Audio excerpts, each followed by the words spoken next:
Welcome to today's edition of the Rush 24/7 podcast. Now, let me deal with this right off at the top here. The reason that the House is having to revote on the tax bill. Folks, the media, it's like a broken record, but the media, they're just lying. They're just flat out lying about pretty much everything about the tax bill. And if the polling numbers are right, that only 26% of the American people support it, that's why. But I'm not sure I believe the polling data. Anyway, greetings. Great to have you. 800-282-2882 is the number if you want to be on the program. Drive-bys are so hell-bent on attacking Republicans that they have claimed the Republicans screwed up with some of the provisions in the tax bill, which is why the House has to vote again today. But that's not quite what happened. This is all about budget reconciliation and Democrats in the Senate. Some Democrat nitpickers complained about a couple of pro-education provisions in the bill that they didn't like. A couple of pro-education provisions in the bill that they didn't like. They said that these provisions violated budget reconciliation rules. And they whined to the Senate parliamentarian who made the Republicans remove them from the bill. There was no mistake on the actual aspect of taxes or anything to do with taxes. There were no screw-ups. There were no mess-ups. There was nothing whatsoever fundamentally wrong with this, requiring the House to vote again. It was simply a bunch of Senate nitpickers arguing over parliamentarian procedure. Now, one of the provisions was to allow 529 savings accounts for homeschooling expenses. That sound like a bad deal? 529 savings accounts, in other words, educational savings accounts, 529 savings accounts for homeschooling expenses. Another protected endowments to private universities from being subject to a new excise tax. So is the media outraged at the Democrats stripping out some pro-education provisions? Of course they're not. Instead, they're amused as the Democrats make the Republicans have to vote again, and they seize this as an opportunity to report the Republicans don't know what they're doing. The Republicans are providing another hidden loophole to the rich or other such lie. Nobody said anything about the many ways that Obamacare violated budget reconciliation, which is called the Byrd Rule, by the way, B-Y-R-D for Sheets Byrd. Robert Byrd himself said it violated the Byrd Rule, but all that was ignored while they rammed Obamacare through, and the Republicans didn't have the votes to stop it, so they didn't make a big deal about it. But anyway, the revote has nothing to do with anything other than parliamentarian procedures. The Democrats wanted a nitpick. The House vote is going to be identical to what it was. It is essentially a formality. It's going to happen around 1 o'clock this afternoon, and it will happen as it did yesterday. And then by the end of the week, it'll be signed. There's going to be a little victory bash at the White House today. Trump and some various Republicans, House and Senate members coming up there to do a pre-victory victory party. Get this thing off and running. Now, I'm looking at this, and we're getting into the nuts and bolts of this here in just a second. But, everybody looking at 2018, and as you know, we've discussed the Democrats think that they've got the House won already because of the election in Alabama, the election in Virginia. The Democrats think that they have won the House. Just a matter of the calendar playing out. They also think that this tax cut bill is going to be a huge disaster. And it is, but for them. It's going to be every bit the disaster for them that the Reagan tax cuts were in 1981 and 84. It's going to be the same. It's going to be a repeat. But they think, because of their brethren in the media, that they have been able to soil, if you will, or muddy the waters on this. And they think they have the American people positioned and ready to object to it, to hate it, to think it's going to be a bomb out, a failure. The only people benefiting will be the rich. When, in fact, 80% of taxpayers in this bill are going to see bigger paychecks. one way or the other. 80% of taxpayers are going to get a tax. Well, it's more accurate to say 50% because there's 50% that don't pay taxes already. But even some of the 50% that don't pay taxes are going to see some benefits. So it's not inaccurate to say that 80% are going to see lower taxes and more disposable income. Now, what happens when that happens? What happens when people see that the economy doesn't stop, when people see that the economy keeps growing, when people see that businesses keep hiring, when people see that they have more disposable income? What will their reaction be based upon what they were prepared for from the Democrats and the media? And that is where the Democrats are going to get kicked. So looking ahead to 2018, every single Democrat in Congress, all 238 of them, voted no on this. And what precisely did they vote no on? They voted no on cutting taxes. They voted no on allowing the American people to keep more of what they earn. They voted no on reforming the tax code in ways it hasn't been in 30 years. They voted no on a piece of legislation that cuts taxes for 80% of Americans. They voted no. All 238 of them voted no on a bill that will make U.S. corporate behavior much more competitive globally because of the reduction in the corporate income tax rate from 35 to 21%. They voted no on making American corporations more competitive in the world. They voted no on a piece of legislation that will contribute and will see gross domestic product grow at 4% per year. Chuck Schumer says the tax bill will be an anchor around Republican ankles.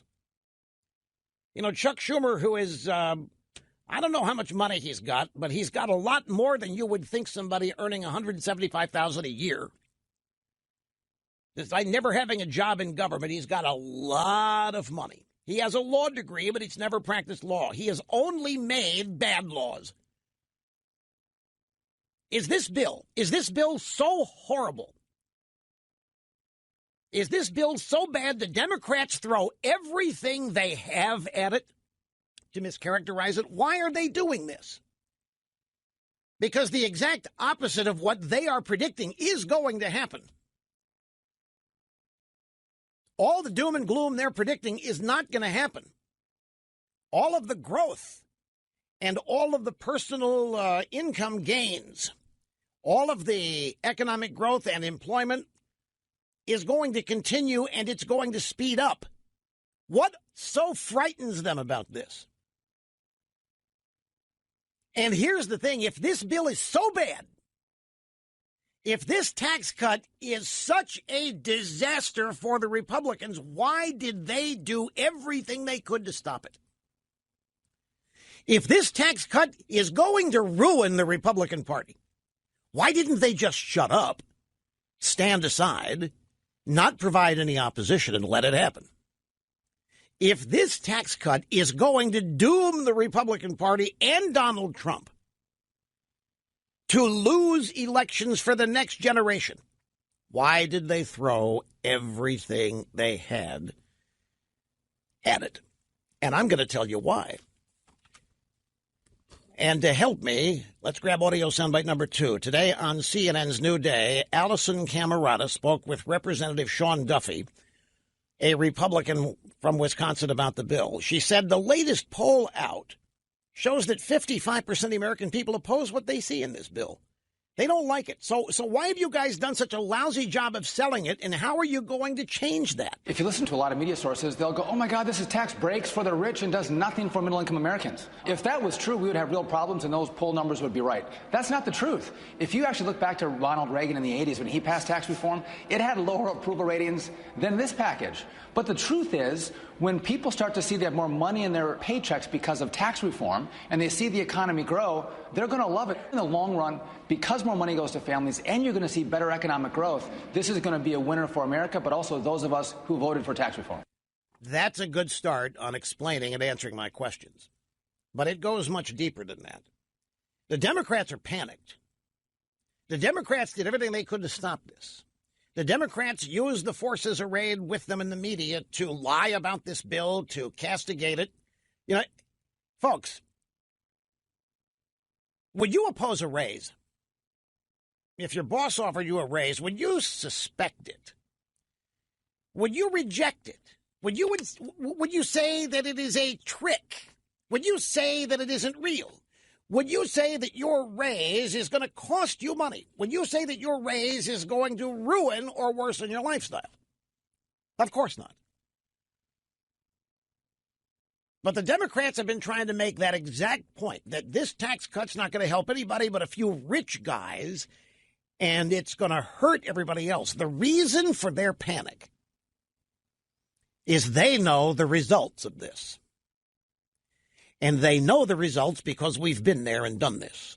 1980 and the Reagan tax cuts. They know exactly what happened. And my friends, I just want to make you remind something. Ever since the 1980s, when those Reagan tax cuts kicked in, the deficit came down, unemployment came down. There were a bunch of things that economic experts said were impossible. They said, you can't cut taxes and reduce the deficit. But it happened. And it wasn't even tight. It wasn't even close. You can't cut taxes and reduce interest rates, but it happened. You can't cut taxes and whatever. And everything they said didn't happen. They know full well what happens after legislation like this. The Democrat Party, since 1988, has been engaged in revisionist history. The Democrat Party, since 1987, 1988, has been on a mission to disparage, to impugn, to criticize, and to destroy everybody's memory of the Reagan tax cuts. Whenever a tax cut is proposed, the Democrat reaction is, here we go, more trickle down from the Republicans. And they launch into how trickle down doesn't work because the rich are mean and the rich don't share. Their panic is because they know exactly what's going to happen here. They know that their efforts at revising history and trying to remind people that what happened in the 80s didn't happen. They're faced with it again. They could not stop it this time. So instead, they have tried to mischaracterize it and create distrust and doubt in the minds of the American people. And they have succeeded, if the polling data is correct. But the polling data is going to be overridden by real life. The polling data and experiences are going to be overridden by what people actually experience and live as a result of this, exactly as it happened in the 1980s. One of the things that's been very frustrating to me since the 80s, it was so obvious those tax cuts resulted in an economic boom that lasted 20 years. Personal incomes rose. It was magical what happened with the deficit coming down, economic growth going through the roof, unemployment coming down, wages going up. It was the worst thing in the world that could have happened to the Democrats. It was the worst thing in the world because it proved that conservative ideological principles and supply-side economics does indeed work. They've been on a mission since the Reagan tax cuts to wipe out everybody's memories of how well it worked in the 1980s. And they've succeeded because it's been a daily thing. Among all the other things the Democrats and the media trash every day, they trash the Reagan economic policies of the 80s, supply-side economics and trickle-down, because they remember how effective it was. It disproves every economic belief they have. And they are quaking in their boots over what is going to happen here. And they're trying as best they can with the media to poison your mind and everybody else's minds so that you don't believe what is going to happen in the next year, the next 2 months, the next 6 years, so that you won't believe what's happening. They cannot afford for you to actually end up crediting Republicans and conservative policy for this. That's why they're panicked. Now, here's audio soundbite number 3. You know what? I need to set this up. And I don't have enough time to set it up. I need to take an obscene profit break, which we will do and continue after this. Greetings and welcome back. Rush Limbaugh here at the cutting edge of societal evolution. Paul Ryan, Speaker of the House, was on NBC today at Today's Show with Savannah Guthrie, who asked Speaker Ryan if he was living in a fantasy world. Are you living in a fantasy world? You really think that cutting corporate taxes is going to lead to more jobs? Do you really think that cutting the corporate tax rate is going to give people raises?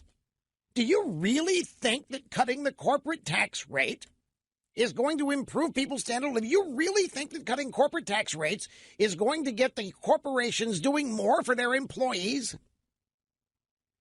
This is the same Savannah Guthrie, living in a fantasy world, believing she fooled people into thinking she didn't know what was going on with Matt Lauer.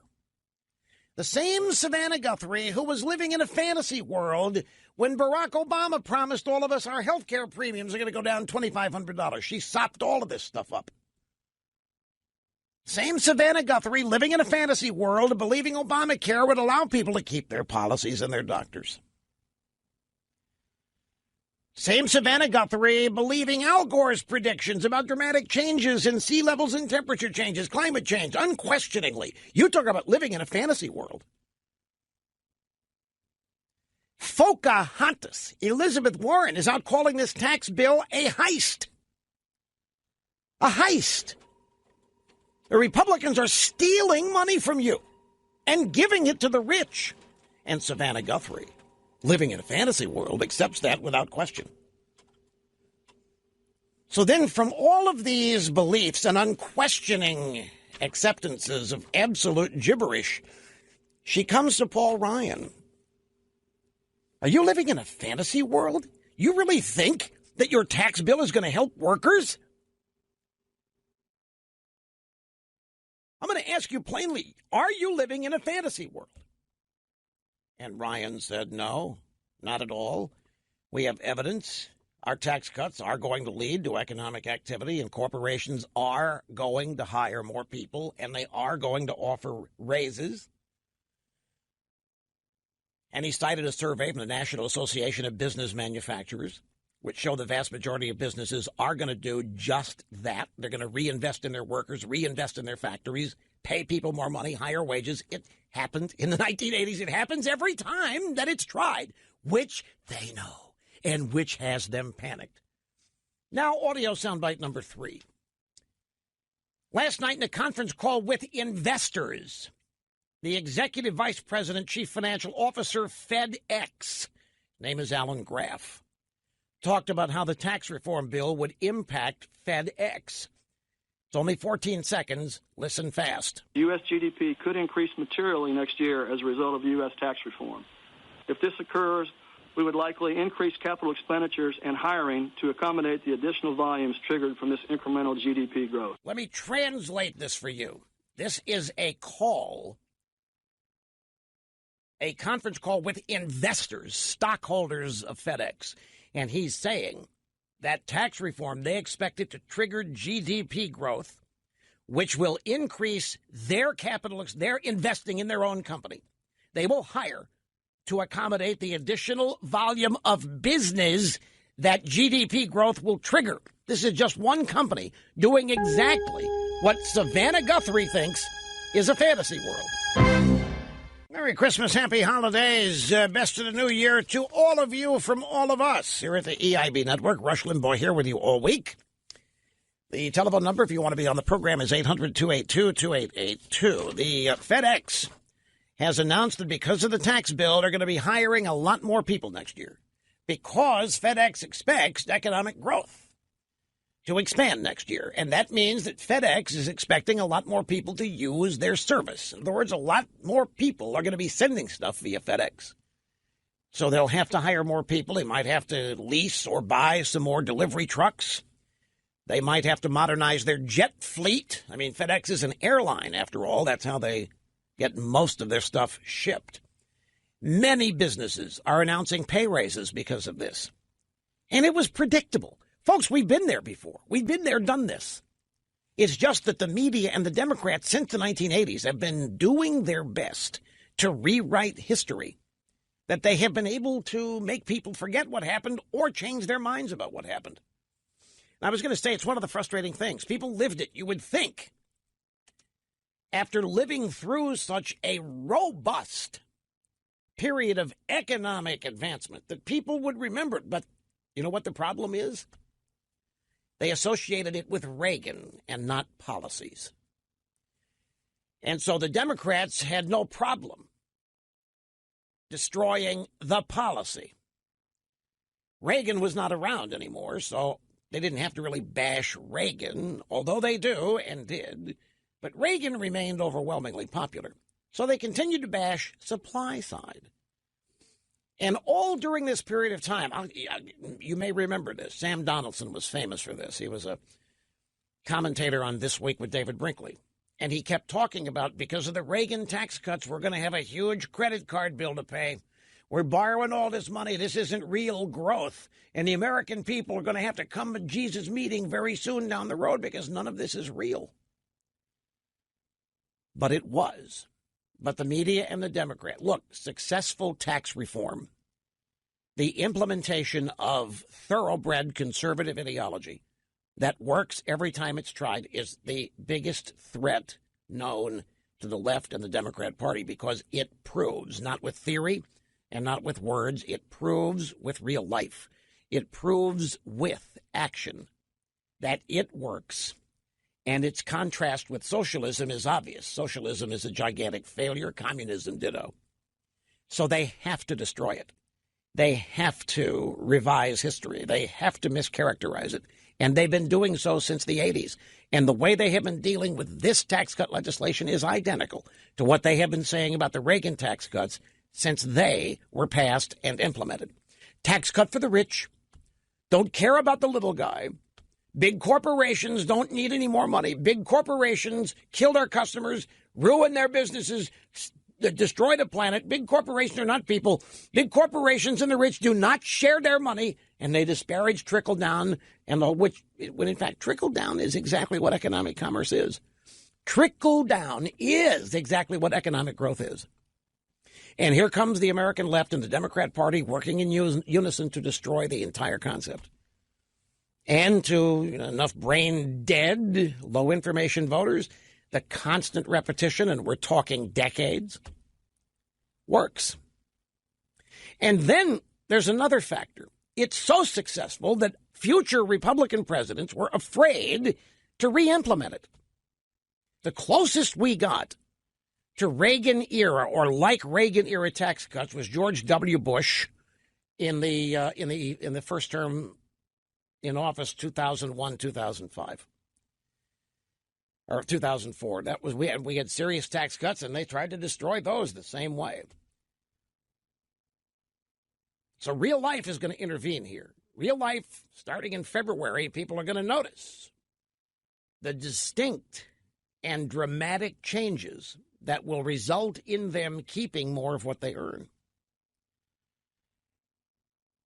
And I want to go back to 2018. 238 Democrats. The number floats. I mean, it's 100 in the Senate, and in the House, and so forth. You add them. It may be more than 238. But the point is, there's not a single Democrat that voted for this. There is therefore not a single Democrat who will be able to run for election or re-election next year by clinging to this. They will not be able to take any credit. They don't have any fingerprints on it. It will be true, and it will be easy for every Republican to prepare campaign ads against every Democrat seeking office that they voted against prosperity. They voted against you keeping more of your own money. They voted against you getting a raise. They voted against 4% economic growth and all of the good that entails. They voted against cheap energy. They voted against oil and gas exploration that would bring down the cost of energy for the consumer. They voted against everything that leads to economic prosperity, economic security, and economic freedom. And it's on this basis that they somehow believe they are going to sweep the House in 2018. There's another story out there today that is part and parcel of this. And I don't remember where it is, but it doesn't matter because they're all the same. It's Washington Post, CNN, New York Times. I don't care where it is. The story is that this is such a big deal. It's such a big accomplishment that there's going to be a hangover next year. And Trump and the Republicans aren't going to be able to get anything done. And they're going to live off of this for so long that they're going to think there isn't much left to do. They're going to be on such a high that they won't be able to replicate the high of this. This was a one-shot deal. Yeah, and it was pretty cool. But they're going to be in a long 2018 hangover. Once again, wishful thinking. Let me tell you the reality. Do you realize that the Democrats did not force the issue on the Dreamers for this continuing resolution toward the end of the year? You may not. Let me explain this very briefly. We're up against the predictable and annual scare everybody to death with a possible government shutdown warning over the continuing resolution, coming up with a resolution to keep the government operating. The Democrats' original plan was try to force the Republicans into accepting amnesty for the Dreamers, or they would not vote for the continuing resolution and the government would shut down. At the last minute, Pelosi and Chuck and Nancy pulled it. And everybody's scratching their heads. Why are they giving up on this? Holy smokes, is it really worse for the Democrats than we thought, people are saying? Why didn't they go to the mat on this? That's not why. I'll tell you why. They think they're going to sweep 2018. It's all about Doug Jones winning in Alabama. It's all about Roy Moore losing. They think they can be patient now. Now they can wait and they can go for full-fledged comprehensive immigration reform amnesty for everybody in 2019, not just for the Dreamers now. Because they think they have the Senate won next year and they think they're going to take the House. Even though they are at the same time in a state of panic over the tax cut bill passing. And I want to remind you again, they don't have an agenda. They are not running on an agenda. They don't have an alternative tax plan, for example. They didn't respond to Trump and the Republicans' tax cut proposal here with their own version because they don't have one. They really do not believe in tax cuts. They promise them, but they never deliver them. They know tax cuts are something the American people desire. So the Democrats promise them during campaigns. They never deliver them. They always find a way to say, you know what? We just can't. So what happens, ladies and gentlemen, is they think they're going to win on Trump hatred. They do not need an agenda. They have got themselves convinced that not only do they hate Trump, so do you. Which reminds me, I have been doing some research. And, you know, I'm fascinated at why people think what they think and how they think. And I have been quietly extremely interested in the conservative never-Trumpers. Now, I've shared with you some of my theoretical explanations for conservative never-Trumpers, but I stumbled across, quite by accident, what I think the real underlying problem they have with Donald Trump is. And it's not just, it's one primary thing with some offshoots. And I'm going to share that with you as the program unfolds. We have to take a break right now. We'll come back and go to the phones. Stay with us, folks. And we're going to start on the phones with Lori in Champion Skate, Florida. Great to have you on the program. How are you doing? Hi, Russ. Hi. All of this craziness is so different from what we suffered for years with the media protecting, fawning over the Clintons and the Obamas, covering up, spinning, misdirecting scandals. Times have changed, and the toothpaste is out of the tube with all this stuff. The Clinton years infuriated us, but we laughed at it because it was so ridiculous. But we're not laughing anymore. And I am so optimistic because President Trump is a steamroller, and we're fighting with him because you have shown us we can take these people on. And I have become a more effective promoter of my ideas and opinions. And the big thing is I'm not shy about it anymore. Way to be. Way to be. I'm so happy to hear that. You know, we had a caller yesterday, not to disparage the caller, but she said she wished Trump would stop tweeting because she's tired of having to defend him. No way. And no way. And this is a huge departure for me. It makes me so much more optimistic, and I am on fire, Rush. And if you have time, I'd like to make one small suggestion for your listeners. Well, fine. Go ahead. I'm a 24/7 member, and I have my podcast downloaded to my classic iPod, the one with the wheel. Right. And I have the best fun spinning that thing back like a roulette wheel and listen to really, really old episodes because not only are they relevant, it's so much fun to look back and see if the premises of your ideas are right. You're right. It's very simple. And that has made me a more effective communicator. Well, that is... I got to tell you, that is actually quite brilliant.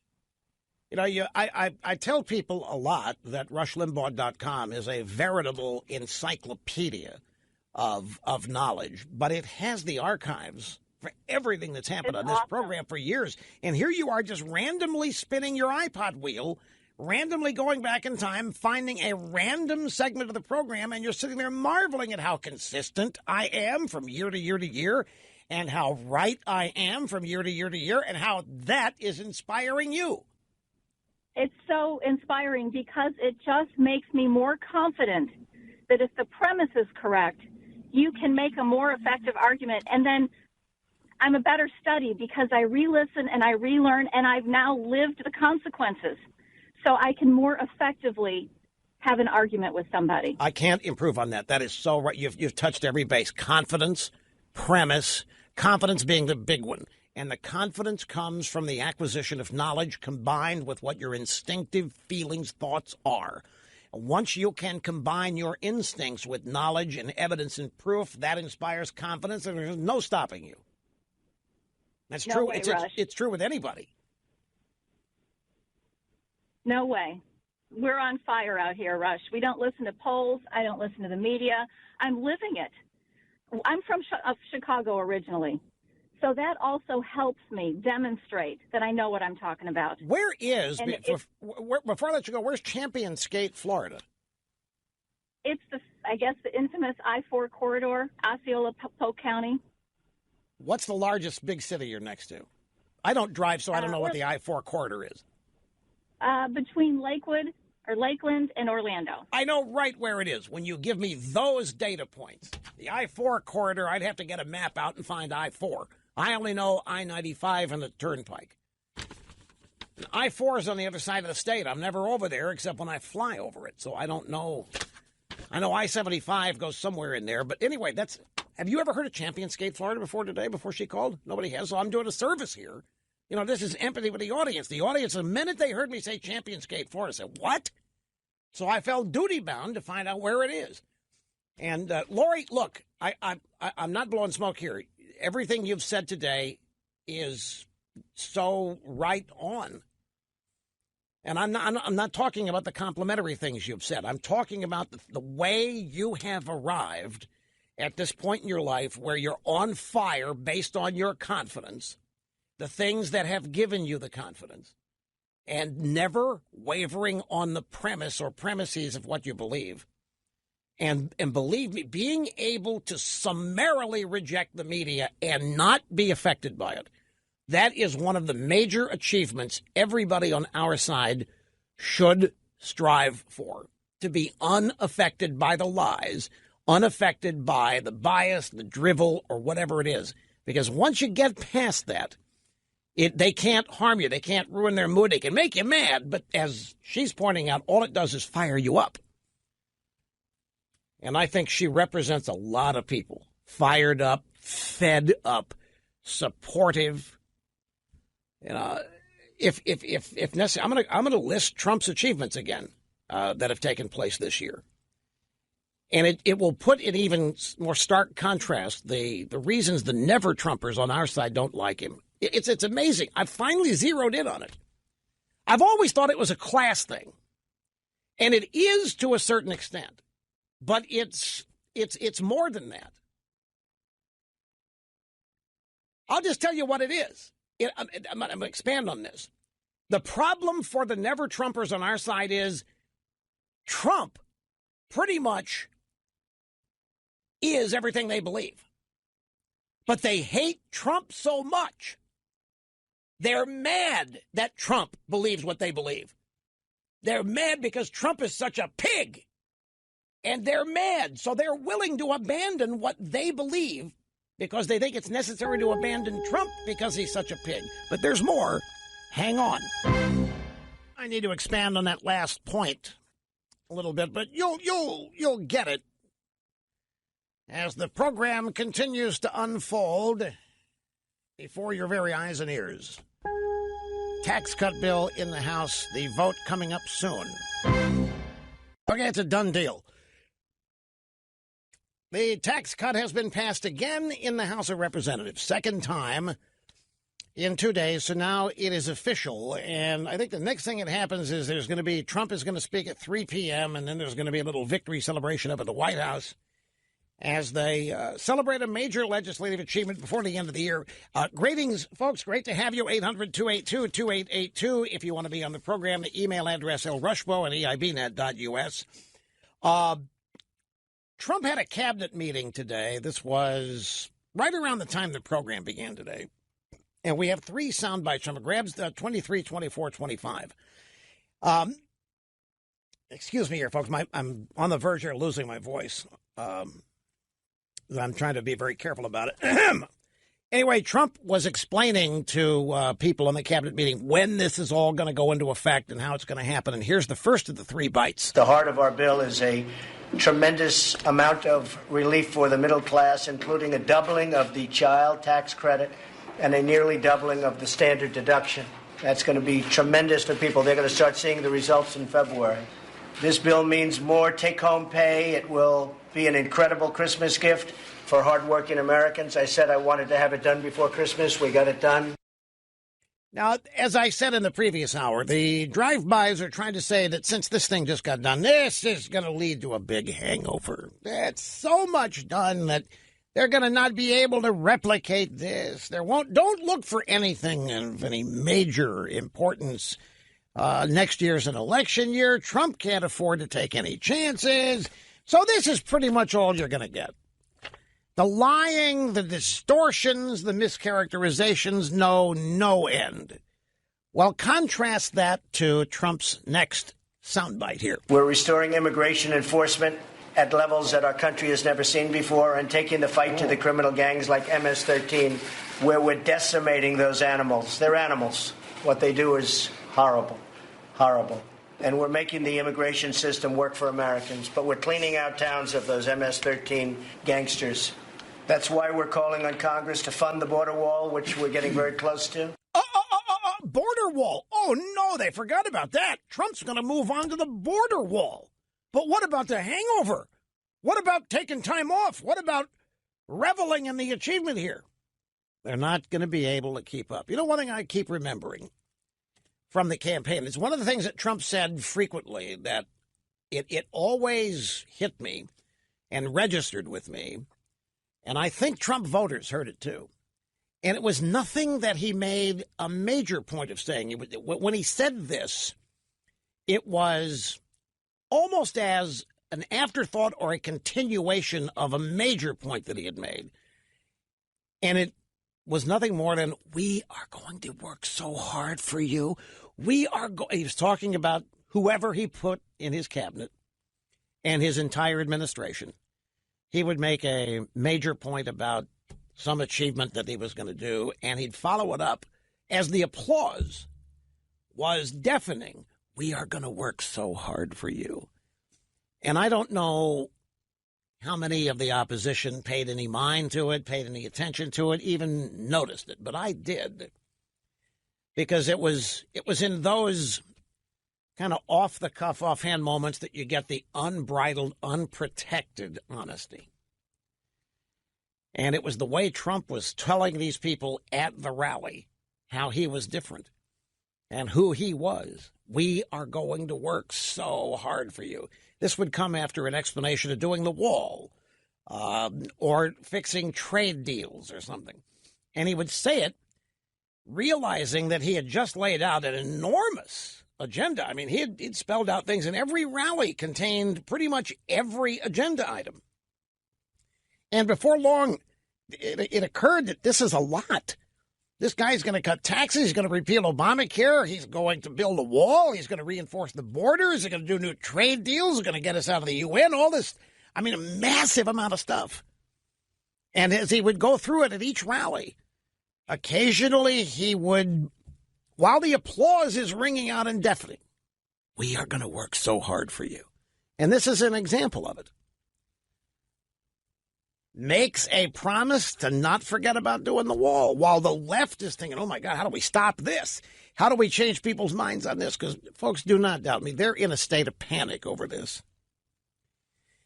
They've been through this. The left has. We all have in the 1980s. They know this works. They know this illustrates the lies that they tell. They know this illustrates the folly of socialism and their beliefs. They have to try to destroy it in your mind. They have to try to mischaracterize it.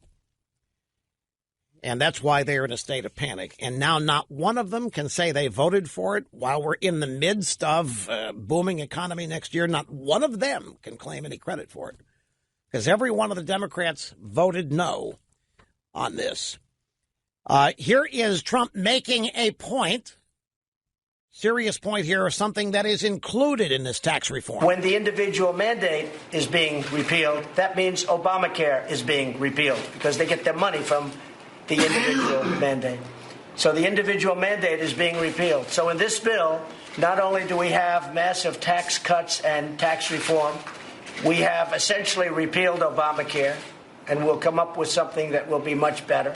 So we're going to fix the health care system, too. So we just did tax reform. We're going to build a wall. Oh, and by the way, we're going to circle back and we're going to fix health care. We're going to do it all. We're going to make America great again. He hasn't changed a bit. The agenda is the agenda. He's moving forward on it. He's had a greater first year in moving an agenda against more odds than have ever been arrayed against a sitting president. He's had more success than any Republican you can name. You'd have to throw Reagan in that conversation. But it is astounding. It's phenomenal. And I'm going to go back to that speech that he gave on Monday that I wanted to get to yesterday and didn't. I've got the bites here. We're going to go back to it because all of this flows together. All of it just flows together. And you gut Obamacare by getting rid of the individual mandate. The individual mandate's how it's paid for. Making everybody buy a government-approved health insurance policy.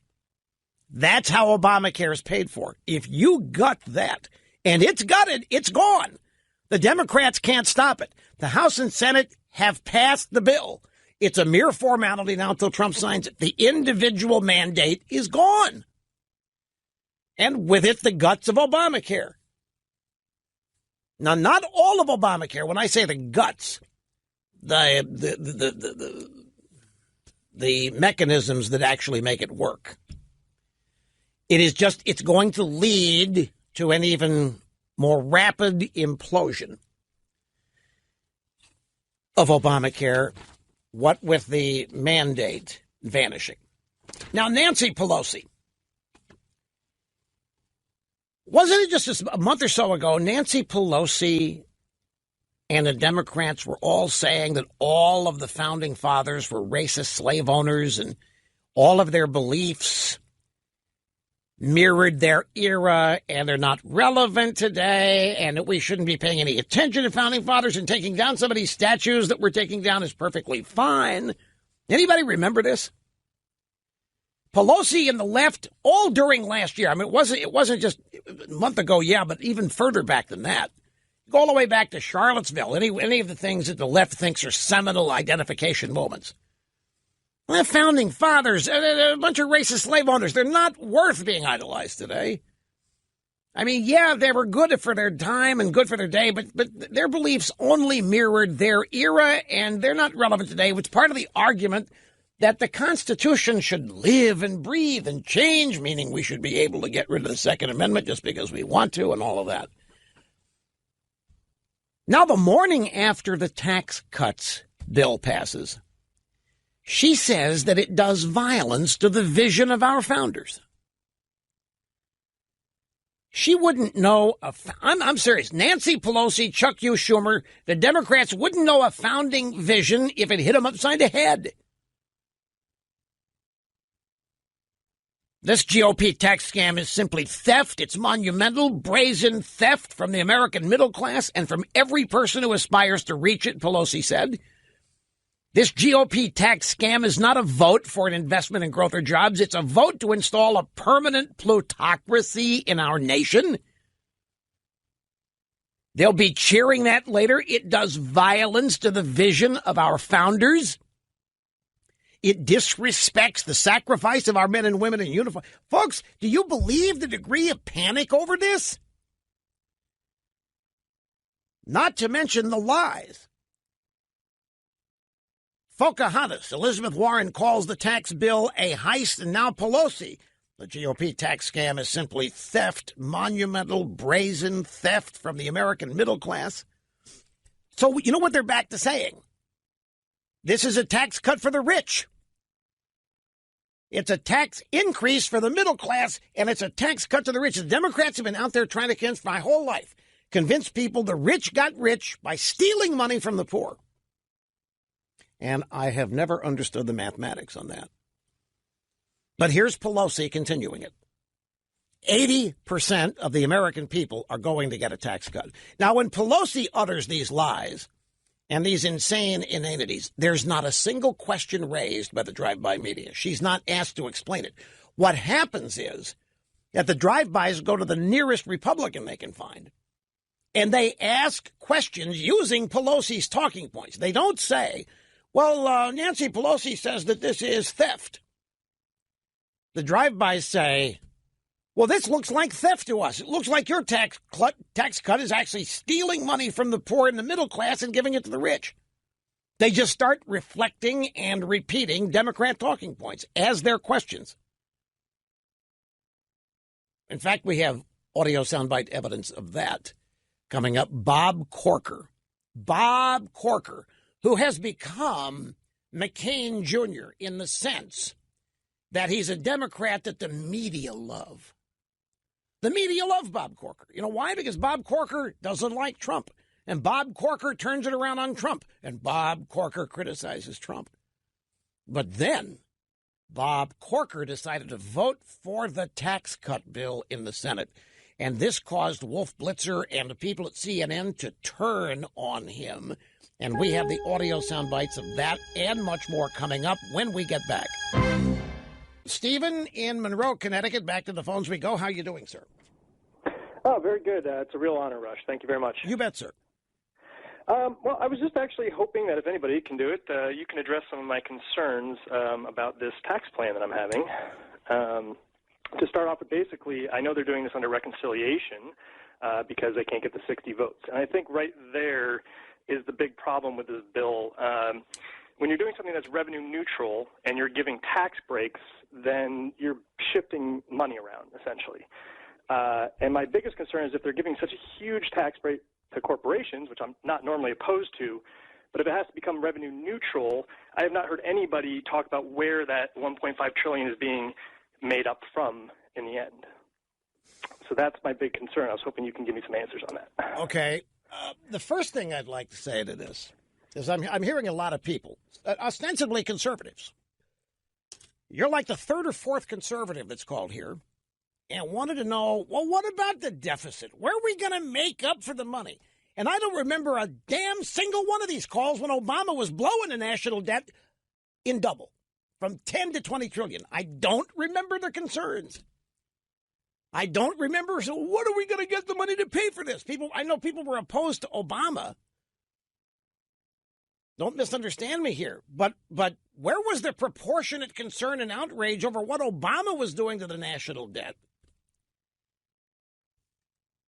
So we want to oppose this or provide roadblocks to it because there might be $1.5 trillion here that we might not be able to come up with and fund because of budget reconciliation and all that. Here's my attitude on this, and I've been saying it all week. I don't know that there's a tax cut here when you get right down to it, and I'm probably going to get beat up for this. But if the government doesn't lose any money, where is the tax cut? Why should it be revenue neutral? What the hell is so magnificent about revenue neutral? The government, it ought to cost them some money. But Russia's the deficit that's costing us money. Nobody has these concerns when the Democrats do it. And all of this, the complaints that I've had are all focusing on the corporate reduction. So I'm thinking seminar callers here, number one. I think we've had 3 or 4 of them in a row here. The only thing I'm going to tell you is what I've told everybody. Get out of the way. There's going to be unforecasted economic growth resulting from this that nobody in Washington can accurately predict because they don't believe in this. They've got themselves so tied up in the idea that cutting taxes is a zero-sum game that if you cut taxes, Washington guaranteed to lose money. And, we can't have that. I think there's going to be more economic growth than people are forecasting. I think there's going to be more money rolling into the Treasury. They're already collecting record amounts of tax revenue even before this thing goes into effect. But the bottom line is, I'm not going to fall for some notion that says I or a corporation gets a tax cut, and that's why the government is in trouble. This is a spending problem. It's their problem, not ours. Welcome back, folks. Great to have you with us. And we have the Speaker of the House, Paul Ryan, joining us for a few minutes here to exult and to explain the future with now the tax cut having passed both the House and the Senate. What happens next, Mr. Speaker? When does this actually go into effect, and how will people first notice it? Hey, Rush, long-time listener, fourth-time caller. And congratulations, by the way. I mean, this is a big, big deal for you all, and I think it's a testament to stick-to-itiveness. It is, yeah. We've been pushing this thing. I mean, I first met you when I was working for Bill Bennett and Jack Kemp. We were pushing this stuff back in those days. Empower America. It's exactly this has been a long time in coming. We've been pushing this hill this rock up the hill for years. I'm so excited we finally got here. It's a big, big deal. So many conservative wins in this bill. I mean, more than just tax reform. We got rid of the individual mandate. Remember you asked me about that the last time we talked? I did. That's in here. We got ANWR. We've been working on trying to open up ANWR for drilling for decades. That's in here, which is really going to help us with our energy independence agenda, not to mention the historical tax cut and tax reform bill that we've got here. So it starts, to answer your question, January 1, 2018.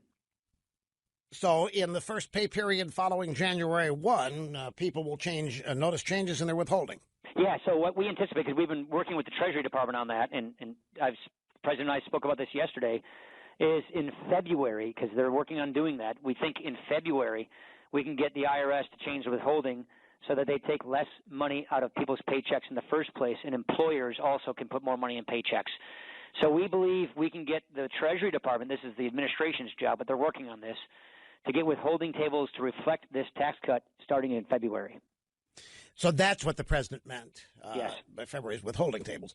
That's right. Explain to me, since I brought this up earlier and before I branch off to other things, what is the practical meaning now or the practical application of the individual mandate being removed? I know that's a large part of the guts of Obamacare, but what's that going to mean to John Q. and Mary Citizen going forward? It means you do not have to buy what the government says you have to buy.